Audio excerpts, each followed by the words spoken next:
how does Reylo, Bendemption, and the Rise of Skywalker play into wrapping up the Star Wars saga, beyond it just being the final film? Well, I think at this point I have a pretty good idea, and I think a lot of other people are drawing similar conclusions, so I'm not exactly treading brand new ground here. And if you have been keeping your eyes on all the marketing going on for the film, I'd say that Bendemption and Reylo, in balance, are front and center. This connection between Kylo and Rey seems to be culminating to something very important, but I digress. Let's dive headfirst into how Kylo's redemption and the concept of Reylo play into the conclusion of the saga. And just to stay organized, I will be breaking it all down into 3 sections, the first being Kylo Ren's redemption, the second being Reylo, and finally the third section will combine the 2 previous sections while introducing an idea I got while reading Force Collector and listening to JJ Abrams. So buckle up, grab your sippy cups, and let's get going. Bendemption.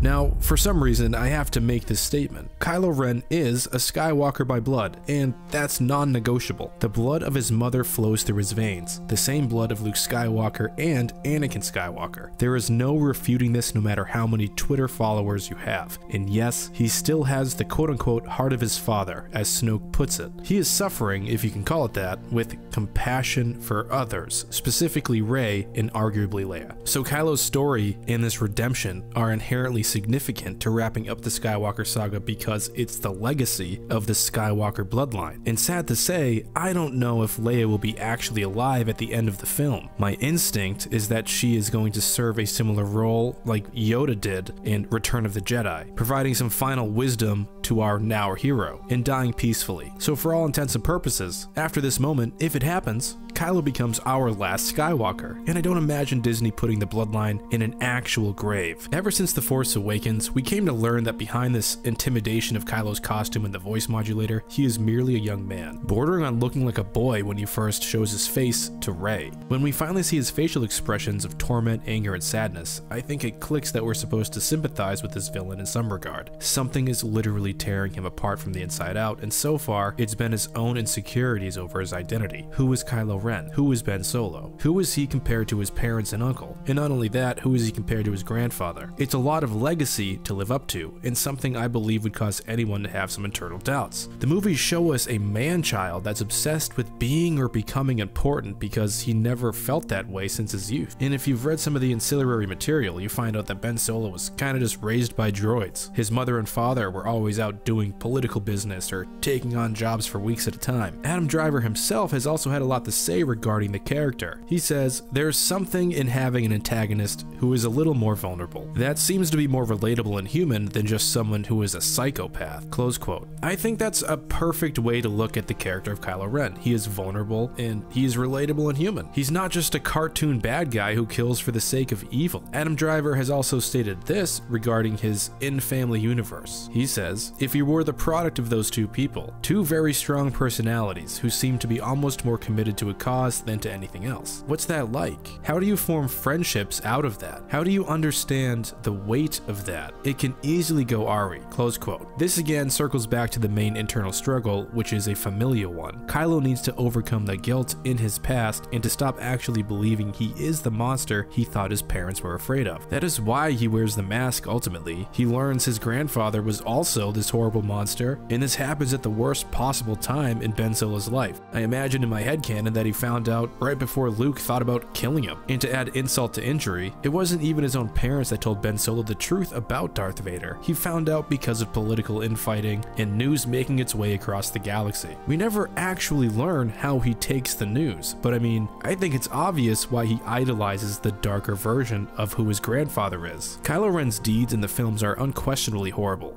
but we can't use real-world rationality or real-world morality on these characters. At least that's my point of view. It's the same reason why most of us are okay that Vader was redeemed in Return of the Jedi. It feels good to see someone you identify with in some way become better than what they were at the end of it all. It gives us, the fans and the general audience, a sense that even we aren't beyond redemption in our own lives. It gives us hope, and Star Wars is fundamentally about hope.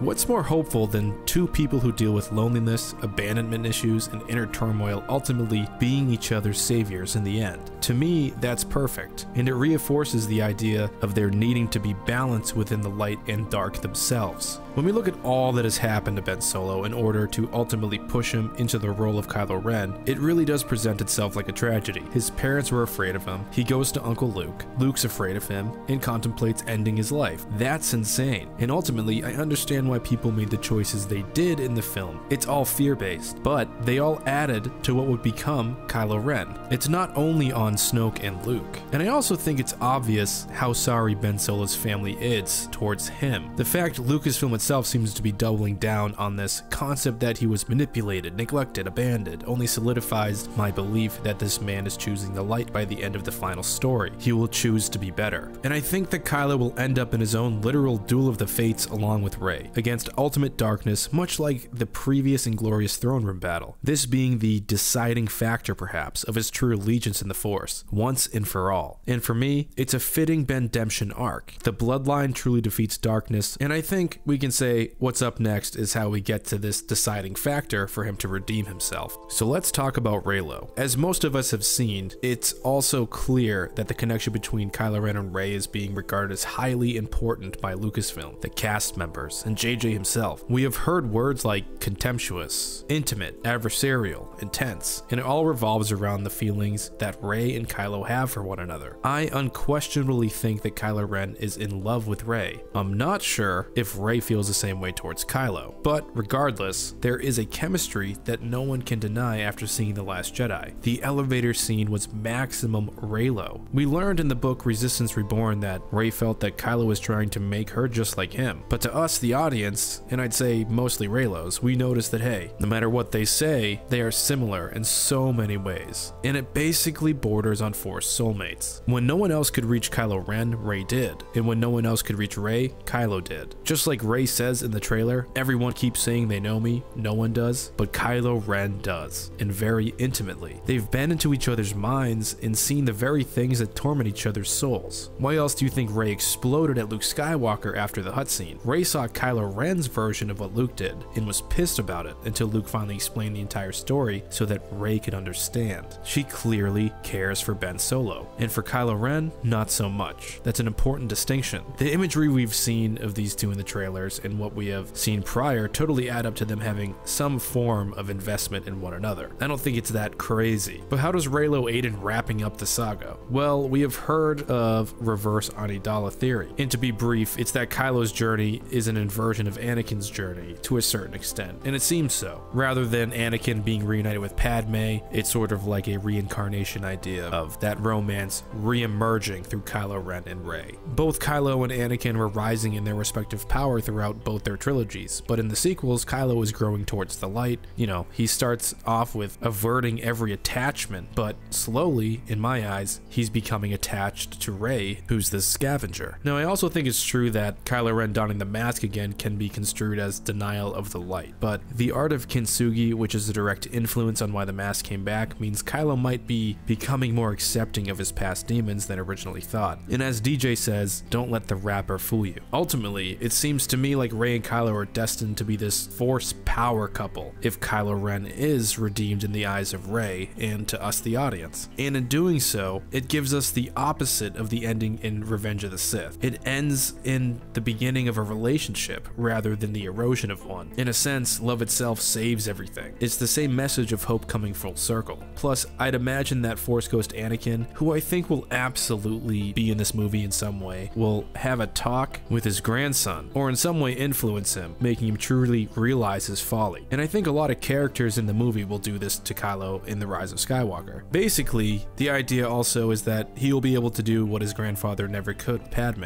live literally happily ever after with Rey after defeating true evil in the galaxy. And now Kylo, being the Skywalker legacy character and the protege of the Skywalkers themselves, are left to spread the real truth of the Skywalker story around the galaxy. So for this final part here concerning Bendemption and Reylo and the redemption of the Skywalker legacy, there is the one thing left that, you know, I just alluded to, which is spreading the truth about the Jedi across the galaxy. I think the literal story of the Skywalkers might be integral to the plot of the film because of the book Force Collector. These stories that come out that lead us into the films usually do contain a tiny bit of the plot or suggest some of, the upcoming drama we will see unfold, and it seems to directly mirror what's going on with Rey over the course of the trilogy. This character in the book finds companionship in an unlikely individual, finds out that they themselves are Force sensitive rather than just sickly, realizes that they have a lineage to the Jedi that is very, very old, but also that lineage ends up being not what they had expected, and in the end, what this person wants to do is spread the truth about the Jedi, and how the Skywalkers defeated the Emperor, and how the Jedi of old weren't evil beings, they were peacekeepers and guardians of the galaxy, and the galaxy just forgot due to propaganda. This character in the book literally experiences the Skywalker story by touching C-3PO's arm, and Rey sees bits and pieces of the story concerning Anakin Skywalker's lightsaber. I think these two things are way too similar to be coincidental. For me, knowing that JJ Abrams said this story, The Rise of Skywalker, sort of is the story of the previous 8 movies, I think it makes sense for a redeemed Ben Solo and Rey to unite, defeat evil together, and end up the 2 Force users who rebuild the reputation of the Jedi Order by telling the very stories we know as Star Wars. So that's honestly it on Reylo, Bendemption, The Rise of Skywalker, and how it all fits together. I know this was kind of a tangent riff kind of thing, and that's partly due to the fact that I lost about 5 hours of work when I was originally making this video. But hey, hopefully this has been entertaining, and in the next few weeks we will officially know all of the answers we seek from The Rise of Skywalker. It's still not hitting me that the final chapter of this 40-year-old tale is coming to an end, and it might not hit me until the credits roll for the movie. So may the Force be with you, and AT AT is signing off.